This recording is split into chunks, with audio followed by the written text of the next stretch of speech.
Hello everyone, नमस्कार। स्वागत है आप सभी का आपके अपने YouTube channel Akshay Yadav GS पर।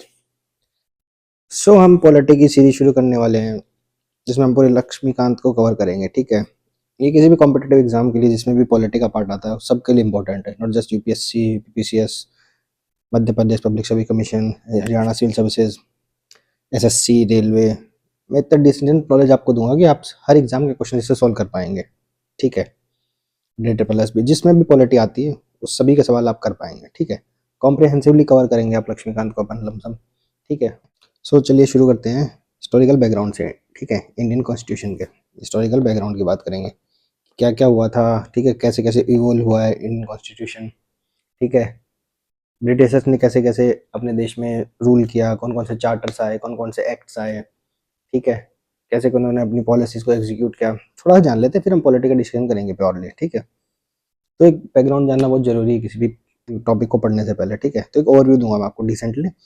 वैसे जो मोस्टली बैकग्राउंड है ये अपन मॉडर्न हिस्ट्री में पूरा कवर करेंगे, जितने भी एक्ट्स है, चार्टर, पिट्स इंडिया एक्ट, जो 3-4 चार्टर एक्ट्स हैं। ठीक है, वो सब हम कवर करेंगे मॉडर्न हिस्ट्री में, इन डेप्थ जो बात कर रहा हूँ मैं।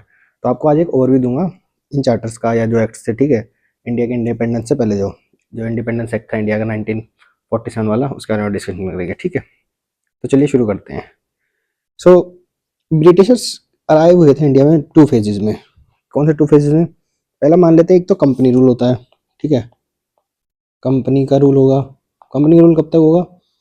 1773 से लेके 1858 तक, ये मान लो। क्योंकि 1857 में जब सिपाही म्यूटिनी हुई थी, द रिवॉल्ट ऑफ 1857, उसके बाद क्या होता है, उसके बाद क्राउन रूल लग जाता है। ठीक है, तो 2 फेज में इसलिए बांट दिया। सेकंड है क्राउन रूल।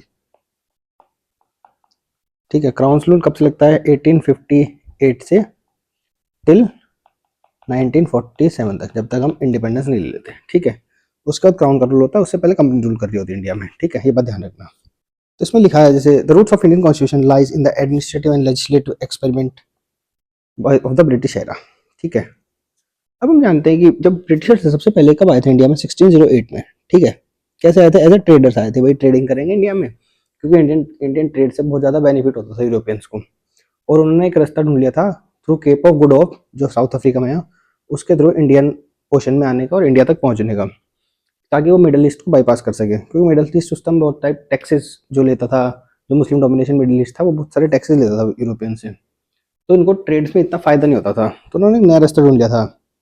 ठीक है, ठीक है, जो पोर्चुगीज शिप था, पहली बार जो आए थे पोर्चुगीज लेके वास्को दी गामा के अंदर। ठीक है, तो उन्होंने फर्स्ट टाइम इंडिया का जो 11th मंथ में इंडिया पहुंचे थे। ठीक है, केप ऑफ गुड ऑफ के रास्ते से। ठीक है, इसी के साथ साथ क्या होता है, जो जो ब्रिटिशर्स आते हैं 1608 में, वो कैसे आते हैं? वो क्वीन एलिजाबेथ से एक चार्टर गारंटेड करके लाते हैं। क्या करके लाते हैं? एक चार्टर लेके आते हैं, चार्टर करके आते हैं। एक चार्टर गारंटी करता है जो 1600 में पास करती है। ठीक है, क्वीन एलिजाबेथ, कि भाई जाओ तुम इंडिया में फ्री हो ट्रेड करने के लिए। ठीक है, अगले 15 साल तक, 15 ईयर्स तक। ठीक है, फिर क्या होता है, 1608 में ही एक फ्रेश चार्टर पास करते हैं।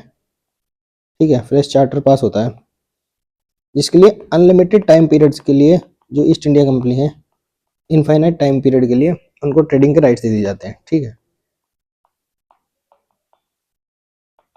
ठीक है, उनको ट्रेडिंग के राइट्स दे दिए जाते हैं। ठीक है, इसी के साथ से आते क्या होता है, जो 1765 में क्या होता है, जो जो ट्रेडिंग कंपनी होती है, जो ट्रेडिंग कंपनी होती है 1765 में, जो ईआईसी जो ट्रेडिंग कंपनी के तौर पे आती है, वो दीवानी राइट्स ले लेती है। दीवानी राइट्स, दीवानी राइट्स का मतलब क्या होता है? Revenue collection. भाई वो रेवेन्यू कलेक्शन के भी राइट ले लेती है इंडिया में। ठीक है, रेवेन्यू कलेक्शन के भी राइट ले लेती है इंडिया में। ठीक है, और कौन कौन से प्रोविंस में ले लेती है? बंगाल, बिहार, बंगाल, बिहार एंड उड़ीसा में। ठीक है, जो मैंने आपको बताई थी, कंपनी का रूल डिवाइड होता है company rule and crown rule में। ठीक है, अब हम आगे बात करें, जो ईस्ट इंडिया कंपनी का जो एडमिनिस्ट्रेशन मेन काम शुरू कब होता है? जब अपना पहला एक्ट आती है। ठीक है, कंपनी का रूल के बारे में बात करें। ठीक है, regulating the affairs of east India company, तो फर्स्ट एक्ट लाती है अपना इंडिया में अफेयर्स को रेगुलेट करने के लिए, जो रेगुलेटिंग एक्ट होता है उसको लाती है। ठीक है, ये एक तरह के लिए फर्स्ट माइलस्टोन की तरह काम करता है। ये क्या करते हैं, जो इंग्लैंड में जो प्रोपराइटर्स बैठते हैं, जो ओनर्स होते हैं प्रोपराइटर्स, जो ओनर्स होते हैं, ठीक है, वो क्या करते हैं, इलेक्ट करते हैं 24 डायरेक्टर्स को, 24 डायरेक्टर्स को, ठीक है, कि जो इंडिया के मैनेजमेंट संभालेंगे कितने साल के लिए, 4 साल के लिए, ठीक है। और इनको क्या बोलते थे, COD, court of directors, court of directors, ठीक है। और ये सीओडीज क्या करते थे, ये एनुअली अपनी रिपोर्ट जो जो ब्रिटिश गवर्नमेंट है उनके सामने पेश करते थे, annually report, annually submit report, report to British government, ठीक है। इसी के साथ साथ क्या होता था, जो गवर्नर ऑफ बंगाल होता है, गवर्नर ऑफ बंगाल होता है, गवर्नर ऑफ बंगाल होता है, उसको एक न्यू रैंक दे देते हैं, इसको बोलते हैं गवर्नर जनरल ऑफ बंगाल, इस रेगुलेटिंग एक्ट के बाद गवर्नर जनरल ऑफ बंगाल। और जो गवर्नर जनरल ऑफ बंगाल होगा, वो जो अदर प्रेसिडेंसी होंगी, जैसे बॉम्बे थी, मद्रास थी, ठीक है, उनसे ऊपर होगा, और जो ये दोनों है वो सबऑर्डिनेट हो जाएंगे कंपेयर टू बंगाल, ठीक है, ये बात ध्यान रखना। इसी के साथ साथ क्या होता है, जो गवर्नर जनरल होते हैं उसको 4 लोगों की वो देती है, मतलब उसको 4 मेंबर्स की काउंसिल, एग्जीक्यूटिव काउंसिल मिलती है, ठीक है। तो 4 मेंबर्स इससे जुड़ते हैं, तो 4 लोग और देंगे प्लस 1 जो गवर्नर जनरल होगा, तो ये एग्जीक्यूटिव काउंसिल इसी एक्ट के थ्रू दी जाती है, ठीक है। इन एक्ट्स को हम डिटेल में पढ़ेंगे जब हम हिस्ट्री में पढ़ेंगे, मॉडर्न हिस्ट्री में, ये मॉडर्न हिस्ट्री का ही पार्ट है ये तो मैं आपको बैकग्राउंड देने के लिए इसमें बता रहा हूँ, ठीक है। और जो first governor general of Bengal कौन होते हैं, वो होते हैं वॉरेन हेस्टिंग, ये बात ध्यान रखना, ठीक है, ये वॉरेन हेस्टिंग की फोटो से लगी हुई है, ठीक है। तो governor general created the office of Bengal, Warren Hasting, ठीक है।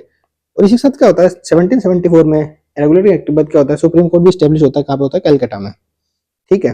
सुप्रीम कोर्ट कलकत्ता में स्टेब्लिश होता है फर्स्ट टाइम, ठीक है। इसी के साथ क्या होता है, ये दिखाता है कि कैसे कैसे गवर्नमेंट अपनी कंट्रोल स्ट्रेंथन कर रही है इंडियन एडमिनिस्ट्रेशन में, ठीक है, ठीक है, ये बात ध्यान रखना। और इसके साथ जो कोलकाता में जो सुप्रीम कोर्ट स्टेब्लिश हुआ था, यहाँ पे क्या होता है, एक चीफ जस्टिस होगा और 3 जजेस होंगे इनसे नीचे जो इनको असिस्ट करेंगे, ठीक है। तो CGI chief justice plus, India तो नहीं बोल सकते उस time, chief justice plus 3 subordinate जजेस होंगे, ठीक है, जो इनको असिस्ट करेंगे अपने काम में, ठीक है, सबऑर्डिनेट जजेस। तो उस टाइम चीफ जस्टिस के साथ 3 सबऑर्डिनेट जजेस और थे, ठीक है, ये बात ध्यान रखना। इसी के साथ साथ क्या होता है इसके बाद जो कुछ इस एक्ट में कमियां रह जाती हैं, उस एक्ट को दूर करने के लिए एक और एक्ट आता है 1781 में, इसको बोलते हैं अमेंडमेंट एक्ट ऑफ 1781, ठीक है। इसी को एक्ट ऑफ सेटलमेंट बोलते हैं, सेटलमेंट, ये बात ध्यान रखना कि एक्ट ऑफ सेटलमेंट किसको बोलते हैं, जो 1781 में एक्ट आता है उसमें, ठीक है। ये एक्ट क्या करता है, सेटलमेंट का जो गवर्नर जनरल होता है, ठीक है, उसको क्या करता है, जो भी ये एक्ट, ये जो 1781 में जो एक्ट आता है, ये क्या कहता है कि जो भी अगर कोई कार्य करेगा गवर्नर जनरल, वो उस कार्य करते हुए उसका ऐसी पावर्स होंगी कि वो कोई भी एक्ट डन करेगा वो अपनी ऑफिशियल कैपेसिटी में, तो वो एग्जामिटेड रहेगा, ठीक है, किसी भी एक्शन, लीगल एक्शंस को लेके, ठीक है, ये बात ध्यान रखना। इसी के साथ साथ हम नेक्स्ट एक्ट की बात करें जो बहुत इंपॉर्टेंट है, that is Pitt's India act. जो पिट्स इंडिया एक्ट था 1784 में आया था पहली बात तो, ठीक है, ध्यान रखना। ये क्या करता है कि जो इंडिया में जो अथॉरिटी होती है, पहले जैसे हमने बताया कि सीओडी होती है, कोर्ट ऑफ डायरेक्टर्स, ठीक है, ये एक और नई बॉडी की फॉर्म करता है जिसको बोलते हैं बोर्ड ऑफ कंट्रोल, ठीक है, बीओसी, ठीक है। ये क्या होती है, ये बीओसी होती है, ये 6 मेंबर बॉडी होती है, जैसे सीओडी 24 मेंबर्स बॉडी होती है, तो 6 मेंबर्स बॉडी होती है, ठीक है। इसमें क्या होता है, 6 मेंबर में से 2 होंगे, 2 were British cabinet ministers, British cabinet ministers, ठीक है। और जिसमें जो ये तो ये 2 तो ये होंगे, 4 होंगे प्रिवी काउंसिल के मेंबर्स, ठीक है, प्रिवी काउंसिल्स के मेंबर, ये बात ध्यान रखना, ठीक है। अब इसमें इन्होंने क्या करा, जो दोनों के एडमिनिस्ट्रेशन पावर्स थी वो डिस्ट्रीब्यूट कर दी, क्या कैसे कर दी, जो कोर्ट ऑफ डायरेक्टर्स थे जो रेगुलेटिंग एक्ट में आए थे, उनको क्या कर दिया कि ये सिर्फ कमर्शियल ऑपरेशन देखेंगे, बिजनेस या कमर्शियल फंक्शन देखेंगे जो ईस्ट इंडिया कंपनी होंगे उसके, ठीक है। एक साथ जो पॉलिटिकल फंक्शन होंगे उनको कौन देखेगा, बोर्ड ऑफ कंट्रोल या बीओसी, ठीक है, ये देखेंगे इनको जो जो पॉलिटिकल साइड्स हो, जैसे सिविल, मिलिट्री और रेवेन्यू मैटर्स को, ठीक है। तो ये एक तरीके से डुअल गवर्नमेंट को सेटअप कर दिया इन्होंने, ठीक है, कि एक जो होगी वो पॉलिटिकल मैटर्स देखेंगे और दूसरी ट्रेड फंक्शंस को देखेगी, तो इसको बोलते हैं डुअल गवर्नमेंट सेटअप, ठीक है। इसी के साथ साथ क्या करते हैं, जो एग्जीक्यूटिव काउंसिल के वाले 4 मेंबर्स हैं उनको हटा के 3 कर देते हैं, 4 to 3। तो अब क्या हो गया, 3 + 1, एक हो गया जो गवर्नर जनरल और तीन, एक को घटा के 3 कर दिए गए, ठीक है। तो अब एग्जीक्यूटिव काउंसिल होगी 4 लोगों की, ठीक है। एग्जीक्यूटिव काउंसिल 4 लोगों की इंडिया में, ठीक है। इसी के साथ जो 1500 जो बोंगे के जो गवर्नर थे, जो सबॉर्डिनेट थे, ठीक है, वो अभी भी सबॉर्डिनेटेड थे in matters related to war, revenue और डिप्लोमेसी में, ठीक है। जो बंगाल का गवर्नर होगा वही देखेगा जब जब भी कोई वॉर, रेवेन्यू और डिप्लोमेसी का मैटर होगा, तो वो हायर पोजीशन माना जाएगा एज कम्पेयर टू जो अदर गवर्नर्स हैं, ठीक है, as compare to Madras and Bombay diplomacy, ठीक है। इन 3 मैटर्स में, वॉर, रेवेन्यू, डिप्लोमेसी के मैटर्स में जो गवर्नर और जनरल ऑफ बंगाल था उसको ज्यादा पावर्स थी, ठीक है। इसी के साथ क्या हुआ, 1786 में एक और रूल आया गया। 1786 में एक और रूल आया, उसमें क्या किया गया, जैसे गवर्नर जनरल था वो डिसाइड कैसे करता था भाई, कि जैसे भी कोई काउंसिल बैठी है तो ये था कि भाई 4 लोग वो हो गए काउंसिल मेंबर्स और एक गवर्नर जनरल हो गया, तो जो 5 लोगों की काउंसिल थी, अगर गवर्नर जनरल चाहे तो मान लो कि जैसे काउंसिल के 3 मेंबर एक साइड हो गए और 2 मेंबर एक साइड हो गए, ठीक है, एग्जीक्यूटिव जो गवर्नर जनरल और एक मेंबर उसके साथ हो गया, तो जो मेजोरिटी है 3 की उसको ओवर पावर कर सकता है गवर्नर, ठीक है। तो ये ध्यान रखना कि जो ओवर रूल कर सकता है वो 1786 में की गवर्नर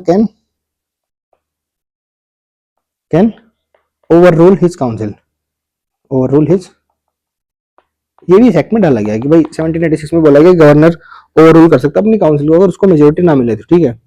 और किन किन मैटर्स में, सेफ्टी, पीस, ठीक है, और interest of the empire in India, India के एम्पायर्स को दिक्कत हो इंडिया में तो वो ओवर रूल कर सकता है, ठीक है, काउंसिल को। तो ये बात ध्यान रखना। आते हैं evolution of charter acts. Charter acts के एवोल्यूशन की बात करते हैं। जैसे क्या होता है, जो ब्रिटिश ईस्ट इंडिया कंपनी थी वो इंडिया में काफी लंबे समय से काम कर चुकी थी अब, ठीक है। जैसे और हम रेगुलेटिंग एक्ट की बात करें तो इनको लगभग 15 से 20 साल हो चुके थे, रेगुलेटिंग एक्ट को 15 साल हो चुके थे। तो पहला चार्टर एक्ट 1793 में जो आता है, 1793 में आता है फर्स्ट चार्टर एक्ट, ठीक है। जो 1793 में फर्स्ट चार्टर एक्ट आता है वो कहता है कि भाई जो मोनोपोली कर रही है ईस्ट इंडिया कंपनी उसको खत्म किया जाए, ठीक है। क्यों खत्म किया जाए, इससे क्या होता है कि स्टार्ट जो ब्रिटेन में जो भी कंपनीज काम कर रही होती है वो जो ईस्ट इंडिया कंपनी यहाँ काम हो रही है उसको वही बहुत ज्यादा प्रॉफिटेबल होता है यहाँ से, तो वो थोड़े अच्छा नहीं फील कर रही है भाई हमें भी बाहर काम करने को मौका दिया जाए, तो हमें भी मतलब छूट दी जाए यहाँ आने को, इंडिया में बिजनेस करने को, ठीक है। लेकिन जो पहला चार्टर होता है 1973 का, वो क्या करता है 20 साल के लिए मोनोपोली एक्सटेंड कर देता है, किसकी, ब्रिटिश ईस्ट इंडिया कंपनी की, ब्रिटिश ईआईसी की। ये क्या करते हैं 20 साल के लिए मोनोपोली बढ़ा देते हैं, ठीक है। इसी के साथ साथ क्या होता है, जो गवर्नर जनरल होता है उसको वीटो पावर दे देते हैं, ठीक है। 4 चार्टर्स हैं, ठीक है, 1793 में पहला, 1793, फिर 13 में, फिर 33 में और 53, हर 20 साल में एक चार्टर आता है, बात ध्यान रखना, ठीक है। 20-20 साल के लिए वो एक्सटेंशन देता है चार्टर, ठीक है। और एक साथ ये जो फर्स्ट एक्ट है 1793 का, ये क्या कहता है, जो बोर्ड ऑफ कंट्रोल्स के जो मेंबर्स होते हैं उनकी सैलरी दी जाएगी इंडियन इंडियन ब्रिटिश ट्रेजर से, ठीक है, ठीक है, paid by the company not from British treasure, ठीक है। ब्रिटिश ईस्ट इंडिया कंपनी देगी इनकी सैलरी, भाई जो पीओसी होंगे वैसे तो मेंबर होते हैं भाई पार्लियामेंट के, वहाँ के कैबिनेट मिनिस्टर्स होते हैं, तो उनको सैलरी वहां से मिलनी चाहिए, पर ये क्या करते हैं कि इस रूल में लिख देते हैं कि जो इंडिया में ईस्ट इंडिया कंपनी होगी वो इनको सैलरी देगी, ना कि वहाँ की पार्लियामेंट या वहाँ के ब्रिटिश ट्रेजर से इनको पैसा मिलेगा, ठीक है। इसी के साथ क्या होता है, एक और नया चार्टर पास होता है 20 साल के बाद, 1813 में। 1813 में ये क्या करता है, जो मोनोपोली होती है 20 साल की एक्सटेंड की जाती है चार्टर एक्ट 1793 से, भाई 20 साल और मोनोपोली रहेगी ईस्ट इंडिया कंपनी की, उसको खत्म कर देता है, ठीक है। मोनोपोली को ended the company monopoly except for T and China trade, कि भाई चाय और चाइना से ट्रेड के अलावा सब जगह मोनोपोली खत्म कर दी जाए, ठीक है, ये बात ध्यान रखना। और इसी के साथ साथ यहीं पे बात करता है कि 1 लाख रुपए जो ईआईसी है वो अब एजुकेशन के लिए स्पेंड करेगी इंडिया में, ठीक है, एजुकेशन के लिए इंडिया में स्पेंड करेगी, ठीक है। तो 1813 तक ये हुआ था, ये बात ध्यान रखना, ठीक है। और नोट्स बना लेना जिसने नहीं बनाया भाई, बाकी मैं पीडीएफ शेयर कर दूंगा, ठीक। अब आप कोई भी बुक पढ़ेंगे, ठीक है, जैसे लक्ष्मीकांत स्पेक्ट्रम, तो आपको बहुत इजीली समझ में आएंगी वो बुक्स, ठीक है, बात ध्यान रखना। इसी के बाद क्या होता है, 20 साल बाद एक नया चार्टर आता है 1833 में, ठीक है। 1833 वाले में चार्टर में क्या होता है, जैसे अभी तो इनको अब भाई वो दिया जाता है कि भाई एक्सेप्ट चाइना और ट्रेड कर सकती है टी में, ठीक है। ये मोनोपोली भी इनकी खत्म कर दी जाती है, कब कर दी जाती है 1833 में। 1833 में चाइना के साथ ट्रेड और प्लस टी, ये दोनों भी एक्सेप्शंस मोनोपोली खत्म कर दी जाती है ईस्ट इंडिया कंपनी की, ठीक है, ठीक है। और इसी के साथ क्या होता है, जो एडमिनिस्ट्रेशन क्या होता है, सेंट्रलाइज करने की सोचती है जो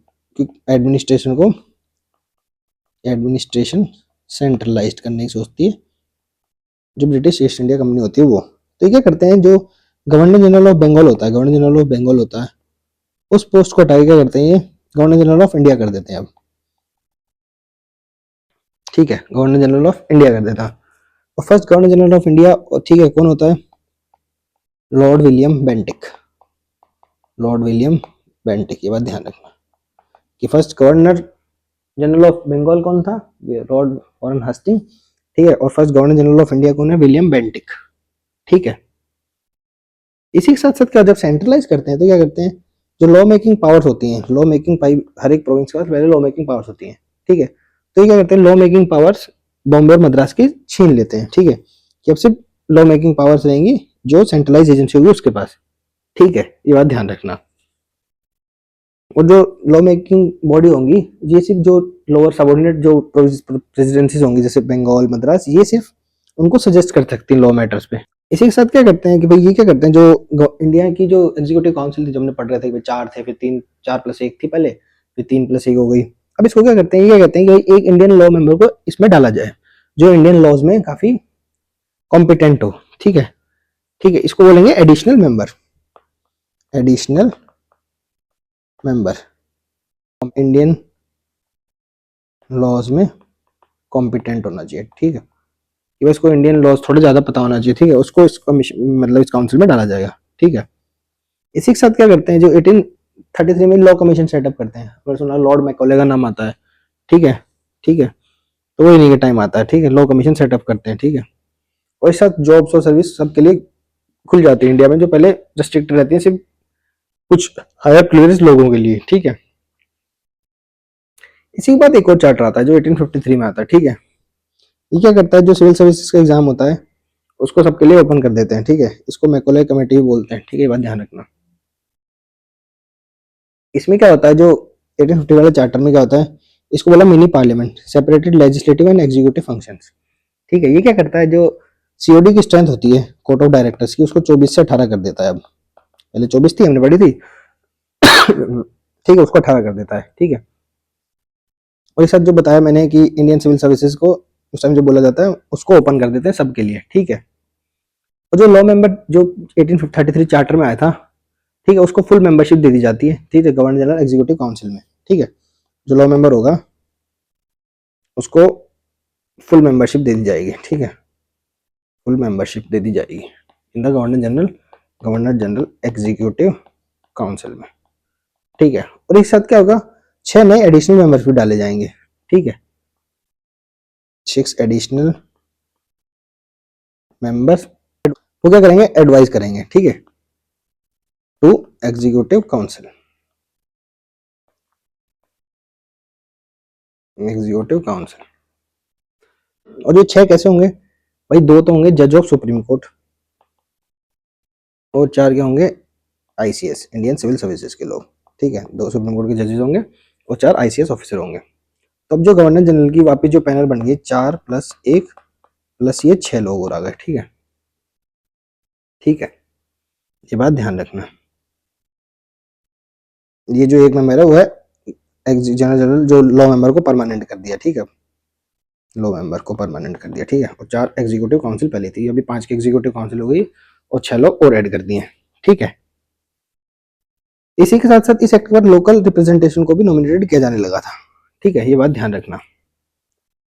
अब हम आगे बात करें तो ये फर्स्ट फेज था जो हमने बात करी, भाई कंपनी कैसे कैसे अपने रूल लाती है, चार्टर्स लाती है, एक्ट्स लाती है, तो कंपनी ऐसे ऐसे रूल करना स्टार्ट कर देती है इंडिया में। ठीक है, तो एडमिनिस्ट्रेटिव कंट्रोल दिख रहा है हमें कैसे कैसे इंडिया में करने लगी है भाई, वो एक्ट्स पास करने लगे हैं भाई। एज रूलिंग सिर्फ रूल करने कंपनी आई थी, तो कंपनी कैसे कैसे कंपनी ट्रेड करने आई थी और कैसे कैसे रूल करने लगी अब इंडिया में। ठीक है, तो सेकंड फेज की बात करें जिसको क्राउन रूल भी बोलते हैं, जब 1858 में स्टार्ट होता है क्राउन रूल। कैसे होता है, जब 1857 में क्या होता है, एक म्यूटनी होती है। 1857 में क्या होती है, म्यूटनी होती है जिसको सिपॉय म्यूटनी कहते हैं। ठीक है, सिपॉय म्यूटनी। सिपॉय म्यूटनी क्यों होती है, जैसे बहुत सारे जो लोग हैं जो इंडियन आर्मी होती है, ब्रिटिश इंडियन आर्मी, उसमें काम कर रहे होते हैं, तो धीरे धीरे इनके जो जो ब्रिटिश ऑफिसर्स होते हैं वो धीरे धीरे जो इंडियन लोग हैं उनके प्रति अच्छा नहीं होता। ठीक है, तो धीरे धीरे ये गुस्से में तब्दील हो गए। ये मिटुनी स्टार्ट होती है मेरठ से, ठीक है, जो दिल्ली तक पहुंचती है और काफी इंडिया के काफी नॉर्दर्न और सेंट्रल पार्ट्स में पहुंचती है लड़ाई, ठीक है। इसको फर्स्ट वॉर ऑफ इंडिपेंडेंस भी बोलते हैं कुछ लोग। तो इसके बाद क्या होता है, जो क्राउन होता है वो डायरेक्ट इंडिया को कंट्रोल करने की सोचता है कि भाई कल को ऐसी म्यूटनी दोबारा ना हो, तो हम इंडिया को डायरेक्ट कंट्रोल करेंगे विद क्राउन रूल। तो इसमें क्या करते हैं, जो गवर्नमेंट ऑफ इंडिया एक्ट है 1958 को वो पास करते हैं, वहाँ कहाँ की पार्लियामेंट में, जो ब्रिटिश पार्लियामेंट होता है वहाँ पे, ठीक है। इसी रूल को बोलते हैं good government of India rule, ठीक है, rule for the good government of India, ठीक है, इसे good government of India act भी बोलते हैं, ठीक है। तो गवर्नमेंट ऑफ इंडिया एक्ट 1858 पास होता है, ठीक है।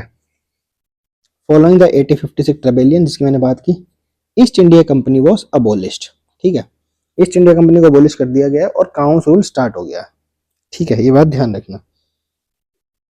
ये क्वीन विक्टोरिया है जो 1858 में प्रोक्लेमेशन देती है गवर्नमेंट ऑफ इंडिया एक्ट, ठीक है।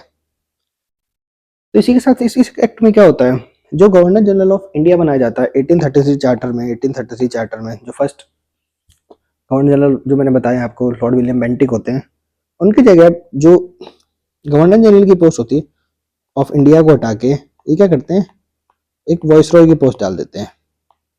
तो बात ध्यान रखना कि वॉइस रॉय की पोस्ट कब आती है, 1858 में आती है, 1858 में आती है, ठीक है। तो फर्स्ट वॉइस रॉय को होंगे Lord Canning become the first voice Roy, ठीक है। अब वॉइस रॉय की पोस्ट आ जाती है रिप्रेजेंटेटिव द क्राउन। अब ये क्या होता है, क्राउन का रिप्रेजेंटेशन होता है, जो वॉइस रॉय होता है वो क्राउन को रिप्रेजेंट करता है, ठीक है। इसी के साथ क्या होता है, एक सेक्रेटरी ऑफ स्टेट की न्यू पोस्ट बनती है, क्या बनती है, सेक्रेटरी ऑफ स्टेट, ठीक है, created a new office in London with 15 members council, ठीक है। और जो सेक्रेटरी ऑफ स्टेट होगा वो इंडिया में सारी चीजें देखेगा, इंस्टेड ऑफ जो बीओसी थी और डीओसी थी, डायरेक्टर ऑफ कोर्ट्स और जो बोर्ड ऑफ कंट्रोल थे, उनकी जगह एक न्यू मेंबर बॉडी बना दी जिसको सेक्रेटरी ऑफ स्टेट बोलेंगे, ठीक है।